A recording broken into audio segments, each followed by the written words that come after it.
Awesome. Thank you. Hi, everybody. I'm going to pretend we have a gazillion people here. Hi, everybody. You can edit that out. Hi, everybody. I am Rabbi Dr. Laura Novak Winer, and I am the director of the Master of Educational Leadership program. And I am really happy to have you here and tell you a bit about the program and answer your questions. So let's jump in. We're going to, here's what we're going to do. We're going to do a little bit of a connection exercise, and everybody here is going to participate. I'll talk you through some of the key elements of the program, including the graduate residency, the strands of coursework that we do, the capstone projects, which really shows you where you're headed in Jewish educational leadership and what a master's of educational leadership would do for you and help you think about, and show you where some of our alumni are today, and then answer all of your questions. Okay, so we're going to just jump in. So one of the things that we build our program around is this idea of what it means to actually be a Jewish educational leader. And we think about that in terms of these 8 dispositions. So as a form of both learning about these dispositions as well and thinking about them, as well as getting to know each other who are here in this space, I'd like you to think about an educator that you know.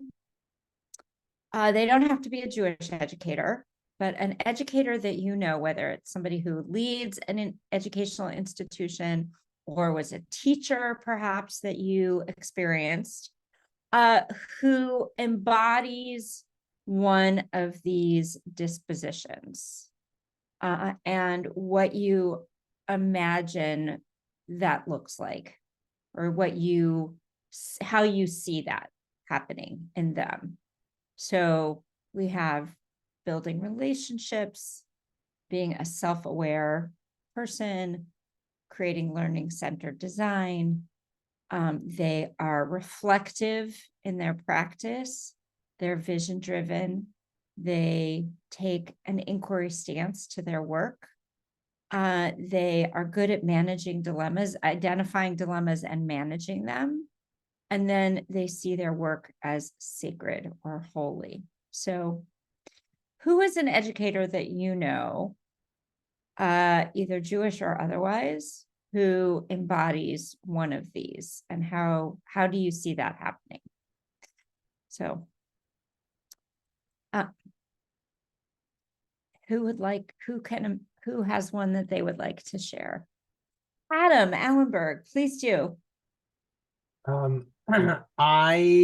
It's funny, I still, even at this stage of my life and with all the educators that I have as colleagues and like professors I've learned from, I still jump back to my band teacher from high school. And as much as I hated high school, I had several high school teachers who were really influential adults. And he was a religious Christian, but never sort of brought that into the classroom, but brought his own kind of spirituality to music. And so I actually learned a lot about holy work and music through his conducting of our band. And in particular, once he brought a Wagner piece, who he knew that like a lot of Jews have trouble playing Wagner, and he just addressed it before he even let us play a single note.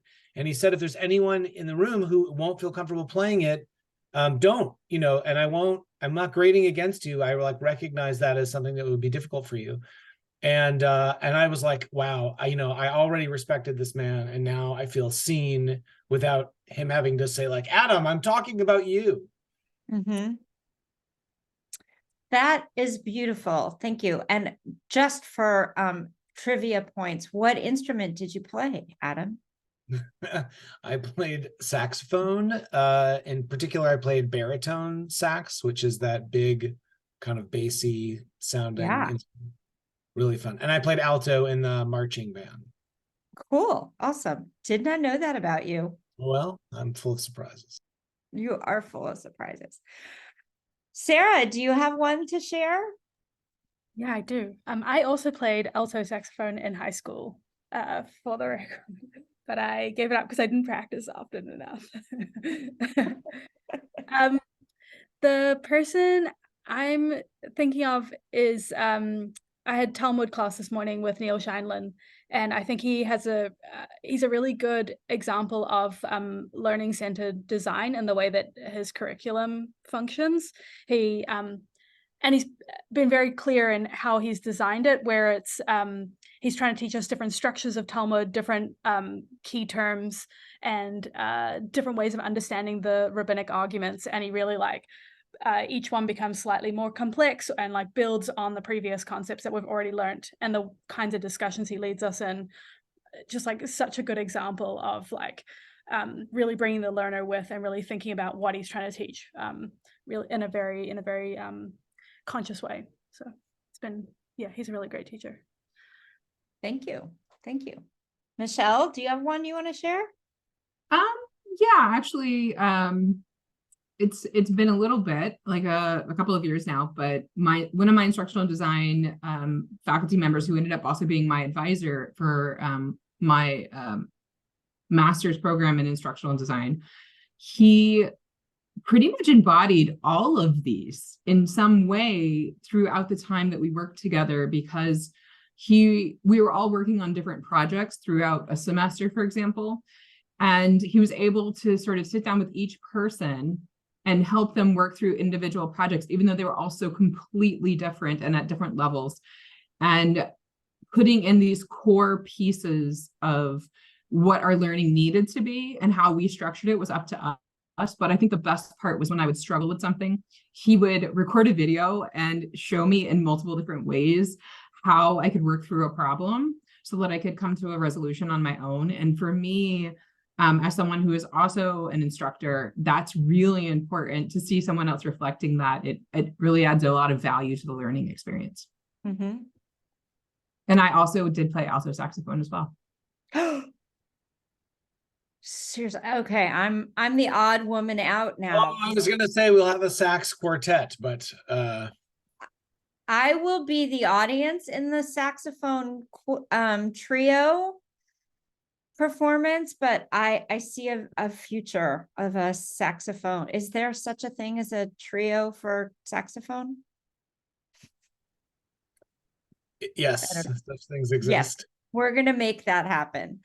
That's cool. Okay.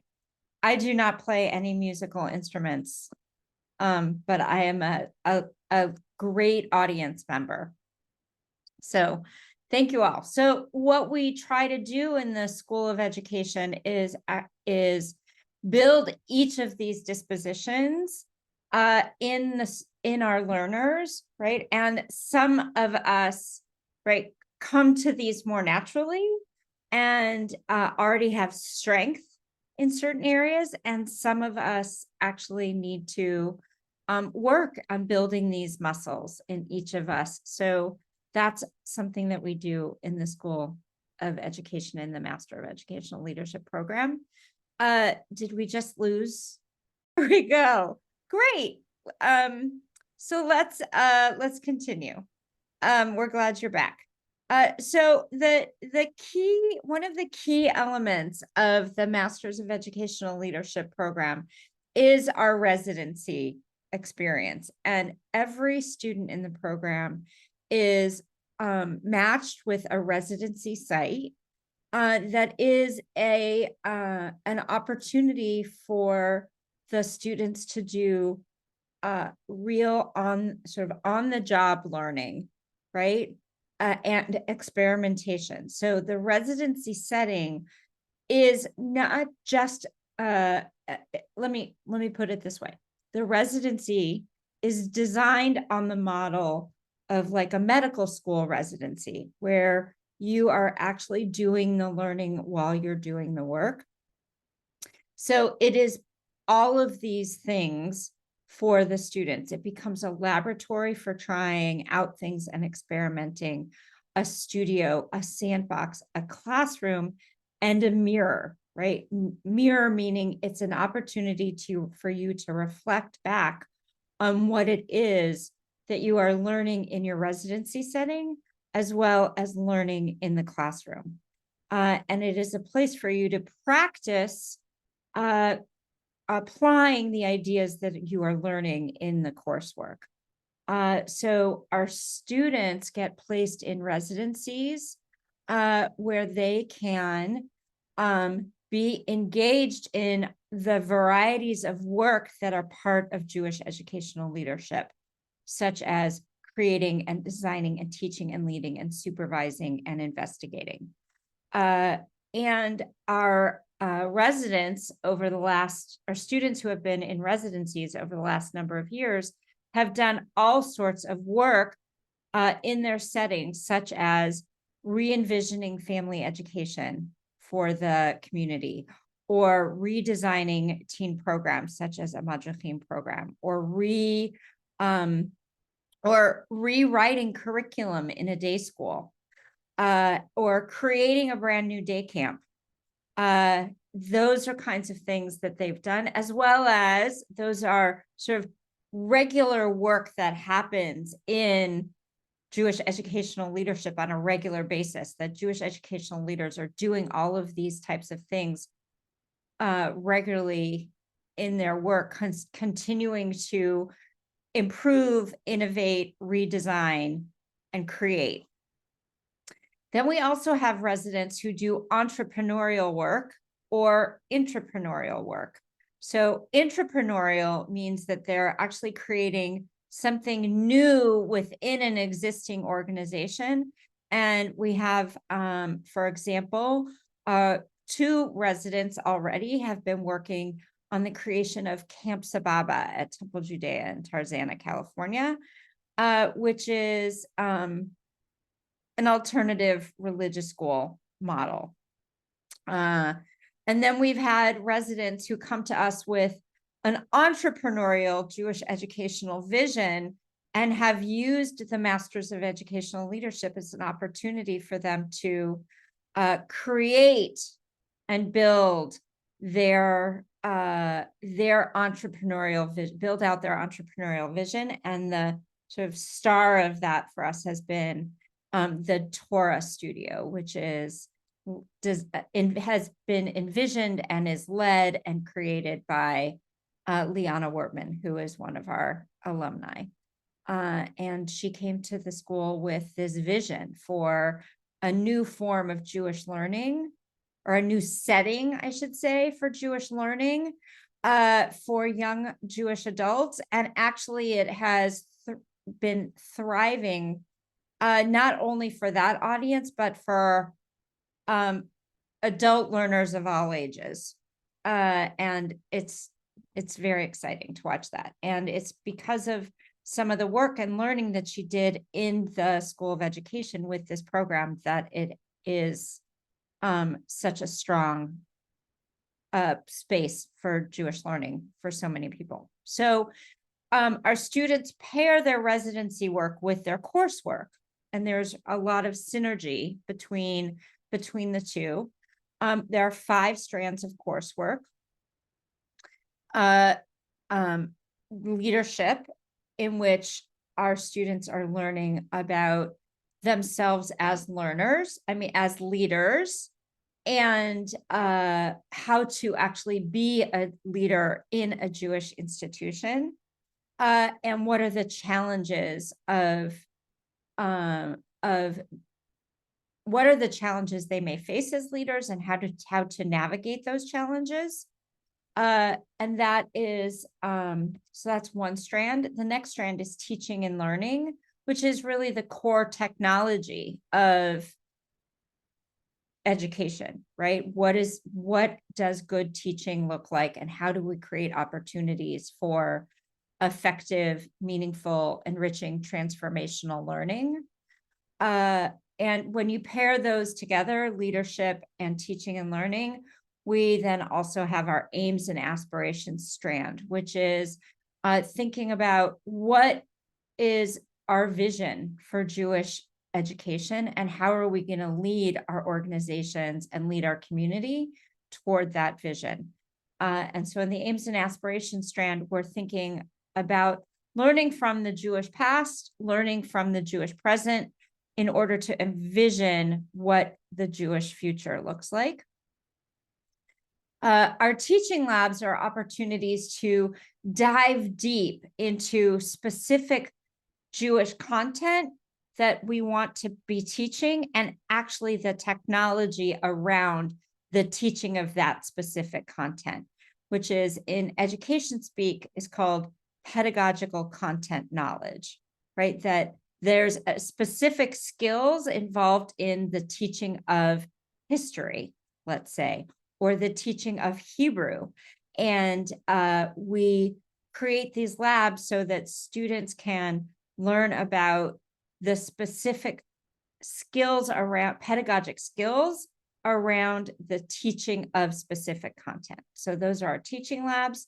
And then finally, all of our students take Judaic studies and Hebrew classes. I should say all of our master's in educational leadership students take Judaic studies and Hebrew classes, a certain number of units. If you're coming into this program already as a rabbinic student or a cantorial student, you've already fulfilled your Judaic studies and Hebrew requirements, so you're not required to take additional Judaic studies or Hebrew. So we pair all of that together. The residency work and the coursework is paired together very synergistically, so that when you're learning about some theory or concept or idea or skill in your courses, you are often asked to apply them in your residency and practice them there, and then bring it back into the classroom and reflect together with your classmates and your faculty on what you learned in trying that out, or what were the challenges and what were the successes.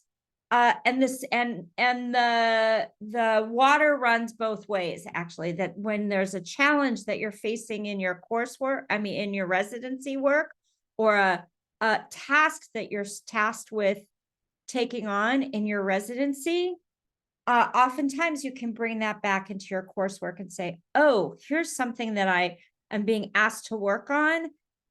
And I need some help or some guidance in thinking about that and bringing it back into the coursework. And the thread that helps connect these two, your residency and your coursework, is the mentorship that you receive in the program from Ria Hirsch School of Education faculty, as well as from your supervisor and clinical faculty mentor in your residency. So should I keep going, or does somebody, Sarah, do you have any questions, or should I keep going? Should we pause for a question here? I have lots of questions, but I'm wondering if I should wait till the end. Okay, I'll keep going. I will keep going. So all of this gets put together in the end of the course of study with a capstone project. And we have 8 different, or I should say 7 different options for capstone projects.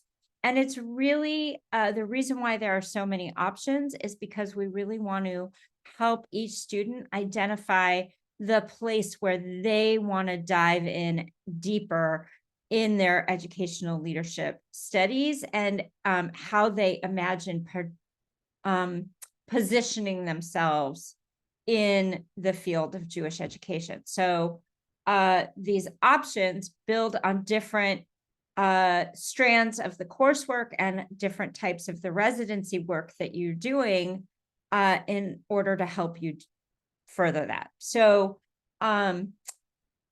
each of the capstone projects has similarities in that every student, no matter what the option is that they do, there are core elements that everybody has to do, like investigating the literature on the topic of their capstone, or doing an environmental scan about what exists in the Jewish world already that relates to the topic of their capstone.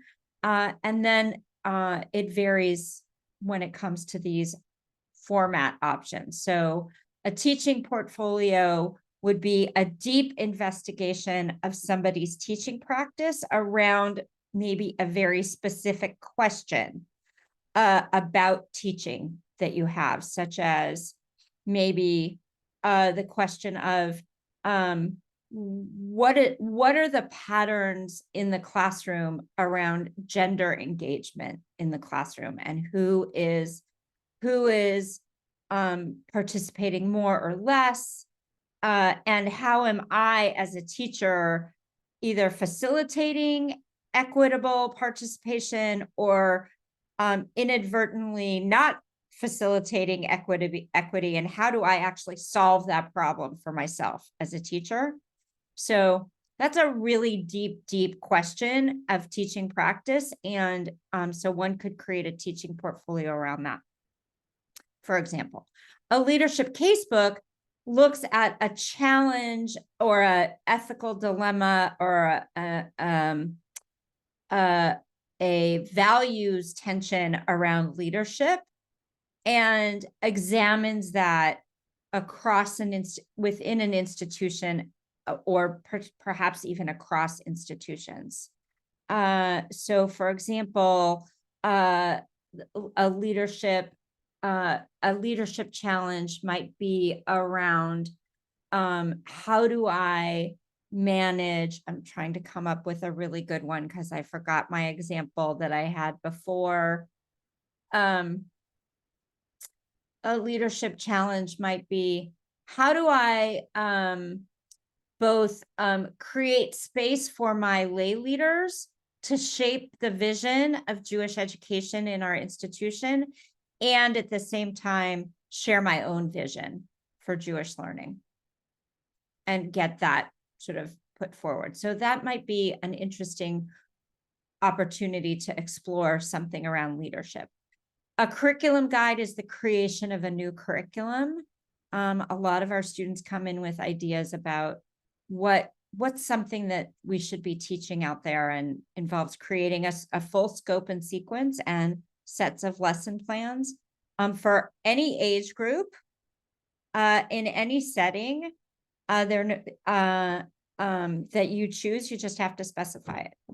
An entrepreneurial change project is to create some sort of innovation or renovation in an institution that you're already working in, such like we saw in the examples of the residency.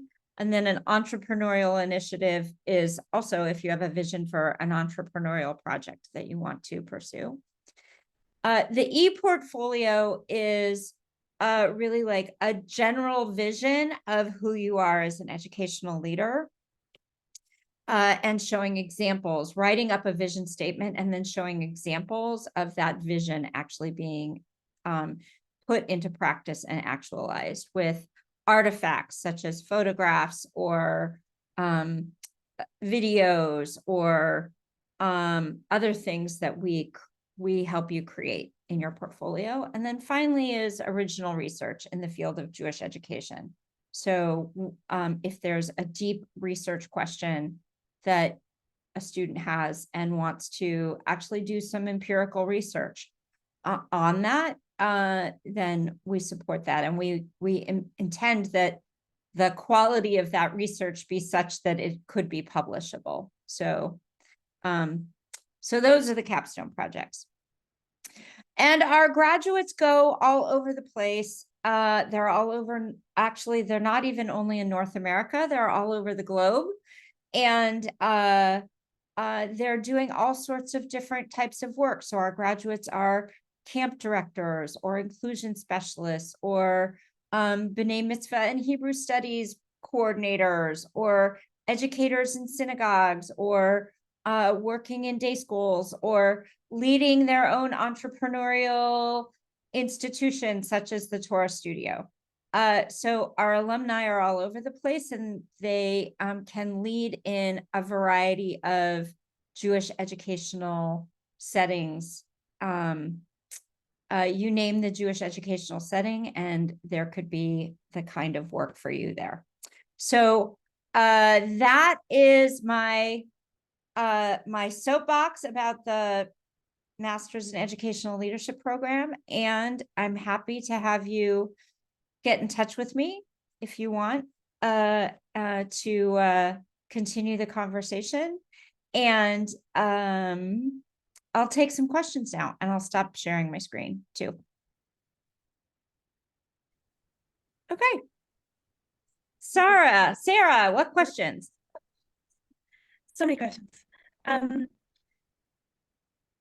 First, so my interest in the education program is more in bolstering my skills as a future rabbi, and also teaching adults rather than teaching children. So I guess one question is, how does the program cater towards that kind of teaching, as opposed to, a lot of my fellow colleagues that are currently in the program are more interested in teaching children? Right. Good question. So how do you were a little garbly, so let me make sure I understood. So how your interest is in teaching adults rather than children, and how does this program support your growth as an adult educator, as opposed to an educator of youth, right? Did I get that right? Yes. And also primarily as a rabbi rather than an educator. Right. Oh, primarily as a rabbi. Okay. So, so in the School of Education, we believe that all rabbis also need to be good teachers and good educators, and also all rabbis need to be competent leaders. So we try to help build your skills in that way. And there are so many elements of rabbinic work that actually draw on the same dispositions as being a Jewish educational leader. So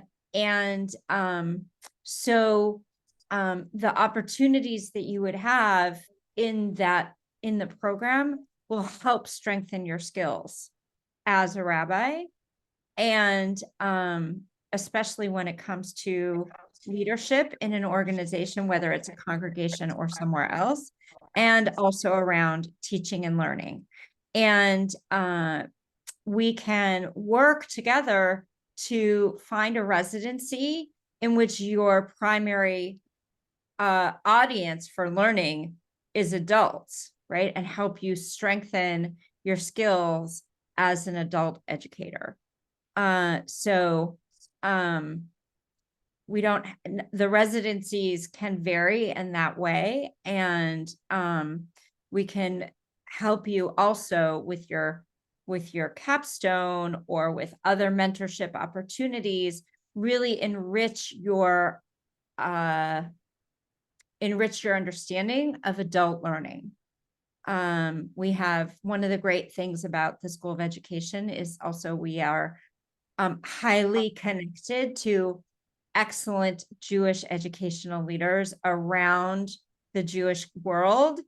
And we can connect you to experts in adult learning and help you learn at their feet or learn with them and from them. Sounds great. I'm sorry my internet is so bad, but I can hear you just fine. Okay. So, thank you. So I guess the other question is, how many of these papers are provided as electives? That sounds great. And if I was to just take a bunch of electives in the rabbinic program, how would this differ or extend me beyond just doing that? Okay. So the question is, why should I actually invest the time to take the whole program as opposed to just taking a few electives? It's a really great exactly. question. So not all of the classes are available to rabbinic students as electives. The teaching labs are primary electives that both the Master's in Educational Leadership students choose and rabbinic students can choose from. So if there's a specific teaching lab that you wanted to take around sort of the teaching of Hebrew, or like I said, other teaching labs we have around the teaching the Jewish past, teaching tefillah, which is not about teaching the prayers, but actually about teaching how to pray. Teaching about Israel, right? We have a course called Israel Education in North America, which is incredibly timely. The teaching labs are open to all rabbinic students as electives because they also connect to Judaic content and the Judaic content that you would learn in the rabbinic program. Not all of the other classes are open as electives, particularly the leadership classes, and how to understanding yourself as a leader, leading change in Jewish institutions, particularly in Jewish educational institutions. Those classes are not necessarily or the pedagogy classes are not necessarily open as electives because they don't necessarily either we don't have the appropriate number of seats in the room, or they conflict with other things that are going on in the rabbinic program. So part of the challenge is if you want a full sort of the development of a fully rounded out set of those dispositions, there's value in doing the full program at this point in time. Adam, you want to add something in? Please do. Yeah, just as both as someone who went through this same deliberation at one point in my own career, but also as someone who speaks to a lot of folks about this question. I think the classes are a great way to enrich your current rabbinate. I think when you embark upon the full MA, you're really embracing the identity of being an educator and acculturating yourself to a different career. I agree that I want all of our, clergy colleagues to be great leaders, and I want them to be great educators. But that is not the same as really seeing the world through the eyes of an educator, as it is being an enriched, and maybe better equipped, rabbi or cantor. And I think that's an important question for you to consider. Are you one in both? Throughout your career, you will be specializing in all kinds of ways, some by intention, like this, perhaps, and others because the work, thrusts, moves you that way. People are experts on things when the time demands it. I think this is a chance to sort of decide what you want to invest in and how you want to, use those kind of identities in your career. Great, thank you. And I would add on to that. I appreciate that addition, Adam. And I'm gonna yes and you, and say, and what happens in the MA program is the close mentorship and guidance that you receive from the faculty and from your residency supervisor to help you actually navigate through those questions as you're engaged in the learning. And that is really key, that there's, especially for our clergy, all of our students get that, and our clergy education students are constantly in conversation with each other and with members of the faculty about what does it actually mean to be a rabbi or a cantor who is also a Jewish educator, or a Jewish educator who happens to also be a rabbi and a cantor. And how does that shape your professional identity?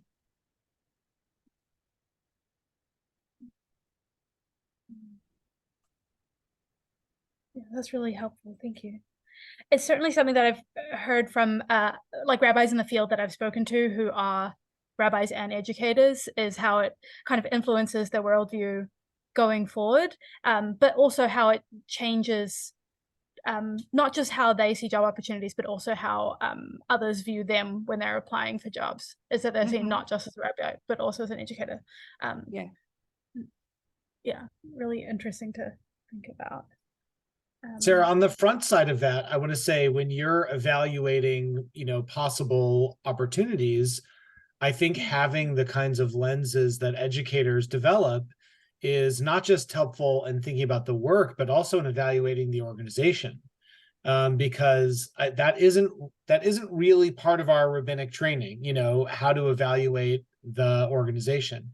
We're told how to work in this corner of the synagogue and this corner of the synagogue and this corner of the synagogue, but education takes a more holistic view and tries to see like what are the sum of its parts, and how do you evaluate that? So it's just I could go on and on because I'm the path that I chose is to be a both and the same with Rabbi Novak Winer, right? We are a biased panel on that regard. We are. But I found it really helpful when I speak to colleagues who are looking at their own work in their synagogues, and I can say I bring different questions to the conversation than they might come up with on their own. Right. And it's that last point that I find more compelling the further I go into rabbinical school, is like, seeing the rabbi as not just being a spiritual leader, but also being a teacher. And, like my rabbinic mentor for my internship, for example, is a rabbi educator, and she only works as a rabbi. Doesn't only work as a rabbi, but she's the sole rabbi of a congregation. And the way that she approaches the things that she does, even though then it's not explicitly an education role, I find it really compelling to see it as being, you're not just standing on the bema, but how is this an opportunity to grow the community through the tools of education. Right. I like to call that the educator mindset, which is, how is this sermon, right? When I work with an educator mindset, I'm constantly asking, how is this sermon an opportunity for me to create learning? And so therefore, not only what am I saying, but how am I saying it and how am I structuring it, right? Or in this board meeting, what are the actual outcomes that I'm looking for in this board meeting? And maybe also, how is this board meeting also an opportunity for learning and transformation of the board, of the community, and of each individual sitting in the room, right? So everything is approached with this question of, how am I actually transforming lives?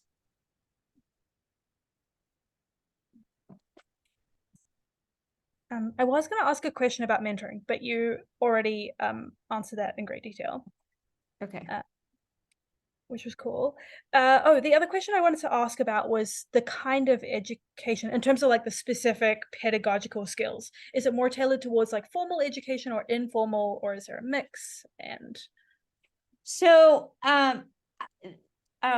I think that the School of Education faculty is unique in that we do not actually believe that there is a distinction between formal education and informal education, right?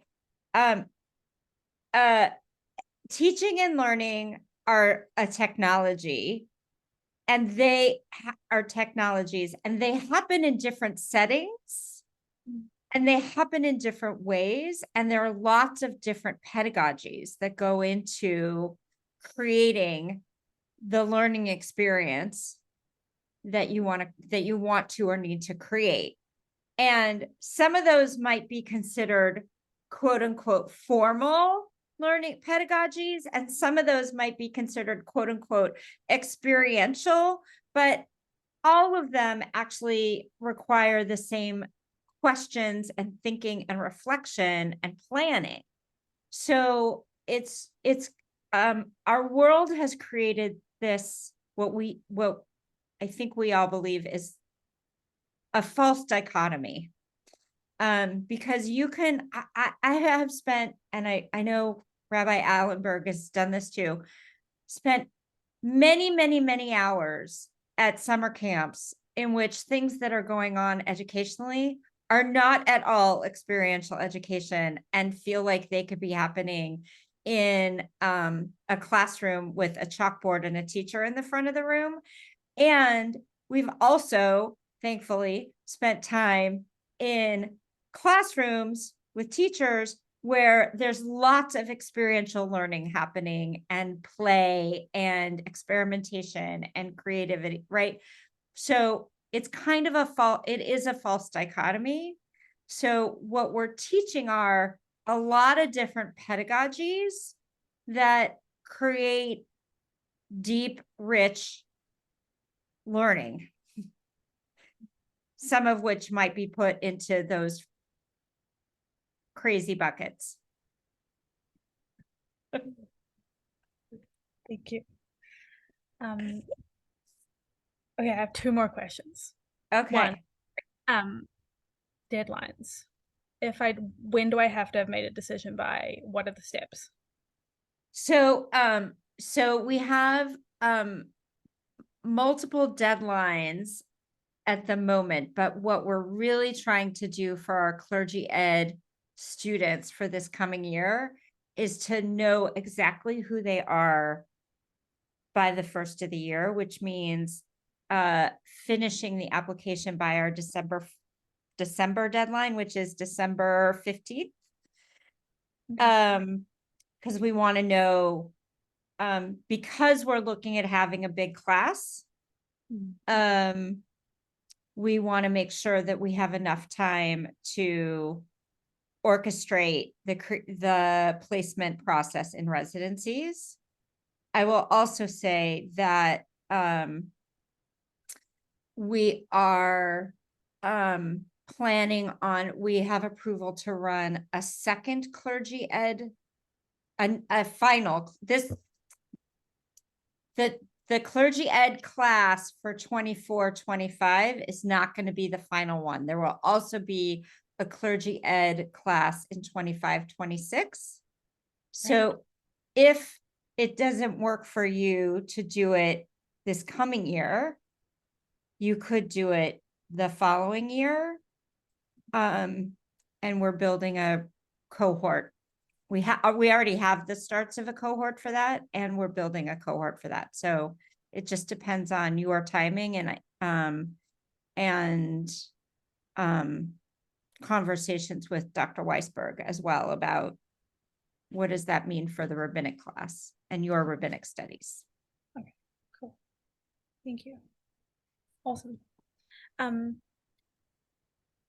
And then it would be really helpful to have like a one-on-one conversation, talk a little more in depth about what I would like to do for like an internship and Absolutely. that sort of stuff. Cool. We Like, can absolutely do that, Sarah. I have some Yeah. fun ideas, and I don't know if any of them are possible, but it would be Okay. good. So I will just say, I don't think I said this before, that there's lots of openness to finding the right residency for students. And the secret sauce of our residency is the clinical faculty mentor who is your supervisor in that residency. So we want to make sure that there is somebody in that location who can be who is somebody who actually embodies those 8 dispositions and can help you develop them as well. So I'm always open to finding the right residency for you, and want to make sure that you have the right supportive clinical faculty mentor in that space for you. So let's talk. Okay, great. Yeah, let's do it. Awesome. Okay. Anything